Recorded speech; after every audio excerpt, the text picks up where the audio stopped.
സർവേഷാം കൃതേ നമസ്കാരഃ. അധികരണ കാരകത്തെ കുറിച്ചിട്ടാണ്. എന്ന് പറഞ്ഞാൽ സപ്തമി വിഭക്തിയിൽ വരുന്നതാണ്. അതിനെ പറ്റിയിട്ടാണ് ഇന്നത്തെ ക്ലാസ്. അധികരണ കാരകം. ഇതിൻ്റെ പാണിനി സൂത്രം ആധാരോധികരണം. സന്ധി ഛേദം ചെയ്തു കഴിഞ്ഞാൽ ആധാരഃ അധികരണം. ആധാരം തന്നെയാണ് അധികരണം. ആധാരം എന്ന് പറഞ്ഞാൽ ആശ്രയം. അതിൻ്റെ വിശദീകരണം കർത്തൃകർമ്മദ്വാര തന്നിഷ്ടക്രിയായാം ആധാരഃ കാരകം അധികരണസപ്ഞം സ്യാത്. കർത്താവ് വഴിയോ കർമ്മം വഴിയോ അതാത് ക്രിയയുടെ അല്ലെങ്കിൽ ക്രിയയിലൂടെ അല്ലെങ്കിൽ ക്രിയയിൽ ആധാരമായി ആശ്രയിച്ചുകൊണ്ട് നിൽക്കുന്നത് അധികരണമാണ്. സിമ്പിളായിട്ട് പറഞ്ഞാൽ കർത്താവോ കർമ്മമോ ക്രിയയിലൂടെ എന്തിനെയാണോ ആധാരീകരിച്ച് ആശ്രയിച്ചുകൊണ്ട് നിൽക്കുന്നത് ആ പദം അല്ലെങ്കിൽ ആ വ്യക്തി, ആ വസ്തു ഏതായിരിക്കും? അധികരണമായിരിക്കും. ആ പദമായിരിക്കും അല്ലെങ്കിൽ ആ വ്യക്തിയായിരിക്കും, ആ വസ്തുവായിരിക്കും സപ്തമി വിഭക്തിയിൽ ഉണ്ടാവുക. ഓക്കെ, ഇതാണ് അധികരണ സംജ്ഞ. ഉദാഹരണം നമുക്ക് നോക്കാം. രാമഃ കടേ ആസ്തേ. രാമൻ പായയിൽ ഇരിക്കുന്നു. അപ്പോൾ ഈ സൂത്രപ്രകാരം രാമൻ എന്ന കർത്തൃപദം ആസ്തേ എന്ന ക്രിയയെ എടുത്തുകൊണ്ട് അല്ലെങ്കിൽ ആ ക്രിയയിലൂടെ എന്തിനെയാണ് ആശ്രയിക്കുന്നത്? പായയെ അല്ലേ? അപ്പോൾ ഇവിടെ രാമൻ ഇരിക്കുന്നു. എന്തിനെ ആശ്രയിച്ചിരിക്കുന്നു? പായയെ ആശ്രയിച്ച് ഇരിക്കുന്നു. അപ്പോൾ അവിടെ അപ്പായ എന്നതാണ് ആധാരം, അതാണ് ആശ്രയം. ആരുടെ? രാമൻ്റെ, രാമൻ എന്ന കർത്താവിൻ്റെ. ഓക്കെ, അങ്ങനെ കർത്താവ് ദ്വാര, കർത്താവ് വഴി ക്രിയയുടെ ആധാരമായിരിക്കുന്നത് എന്താണ്? പായയാണ്. ആ പദം സപ്തമി വിഭക്തിയാണ്. അതാണ് അധികരണവും. ഓക്കെ, അടുത്ത ഉദാഹരണം. പാചകഃ സ്ഥാല്യാം ഓദനം പചതി. പാചകൻ അല്ലെങ്കിൽ പാചകക്കാരൻ സ്ഥാല്യാം പാത്രത്തിൽ ഓദനം അന്നം, അന്നത്തെ പചിക്കുന്നു, പാചകം ചെയ്യുന്നു.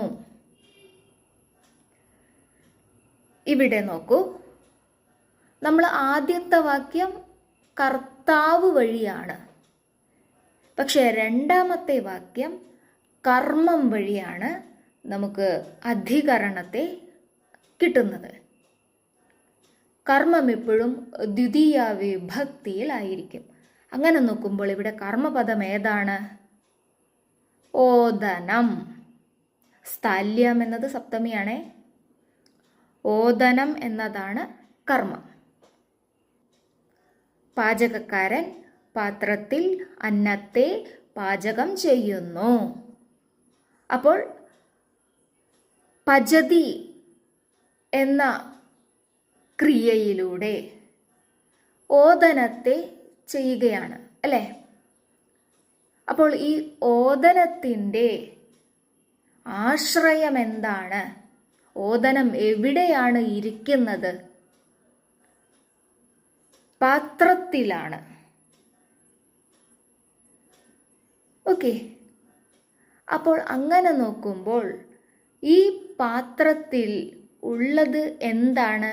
അത് ഓദനമാണ്. അങ്ങനെ ഈ ഓദനം എന്ന കർമ്മത്തിലൂടെ സ്ഥാലി എന്ന പദം അധികരണത്തെ പ്രാപിക്കുകയാണ്. അങ്ങനെ രണ്ടാമത്തെ വാക്യം കർമ്മം വഴി അധികരണ സംജ്ഞ അവിടെ കിട്ടുകയാണ്. പ്രത്യേകിച്ച് ഒന്നും ചിന്തിക്കേണ്ട. അധികരണം എന്ന് പറഞ്ഞാൽ എവിടെയാണോ ഉള്ളത് ആ പദം അധികരണമായിരിക്കും. ഇപ്പോൾ ആദ്യത്തെ ഉദാഹരണത്തിൽ നോക്കൂ. രാമൻ പായയിൽ ഇരിക്കുന്നു.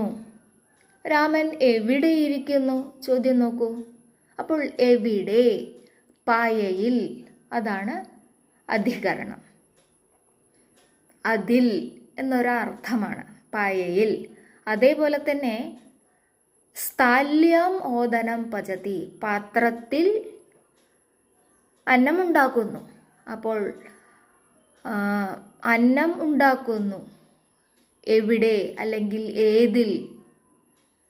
പാത്രത്തിൽ അല്ലേ? ഇങ്ങനെ ചോദ്യം ചോദിച്ചു കഴിഞ്ഞാലും കിട്ടുന്ന ഉത്തരം അധികരണമായിരിക്കും. ഓക്കെ,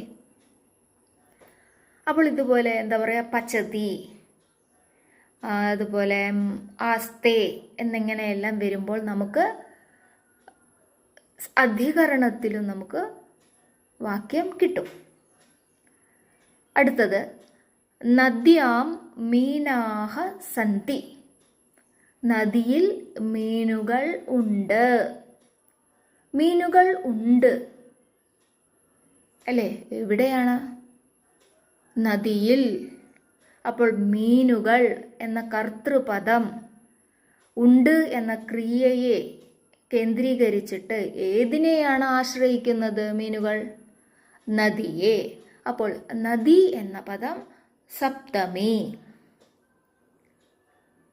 നദ്യാം മീനാഹ സന്തി, നദിയിൽ മീനുകൾ ഉണ്ട്. മീനുകൾ എവിടെയാണുള്ളത്? നദിയിൽ. ആ നദി എന്ന പദം സപ്തമി.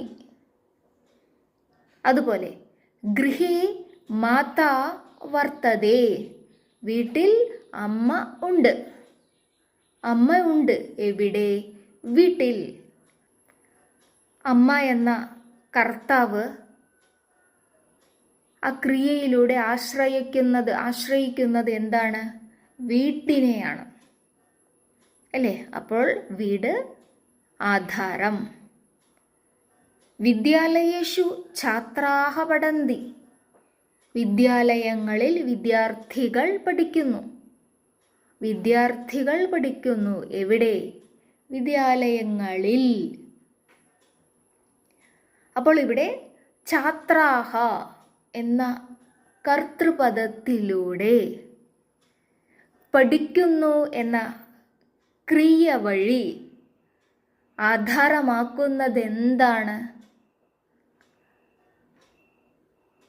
വിദ്യാലയാണ് അല്ലേ? പഠിക്കുന്നത് എവിടെയാണ്? വിദ്യാലയം. ആ വിദ്യാലയം അധികരണമാണ്. ഓക്കെ, അപ്പോൾ ഇങ്ങനെയാണ് അധികരണ സംജ്ഞ വരുന്നത്. അത് കർത്താവ് വഴിയുമാകാം, കർമ്മം വഴിയും ആകാം. ഓക്കെ, പ്രത്യേകിച്ച് ഒന്നും ആലോചിക്കേണ്ടതില്ല. എവിടെയാണോ സ്ഥിതി ചെയ്യുന്നത്, എവിടെയാണോ ഉള്ളത് എന്നൊരു അർത്ഥത്തിൽ ഒരു വാക്യം വരുമ്പോൾ അത് അധികരണമായിരിക്കും. ഓക്കെ, ധന്യവാദः.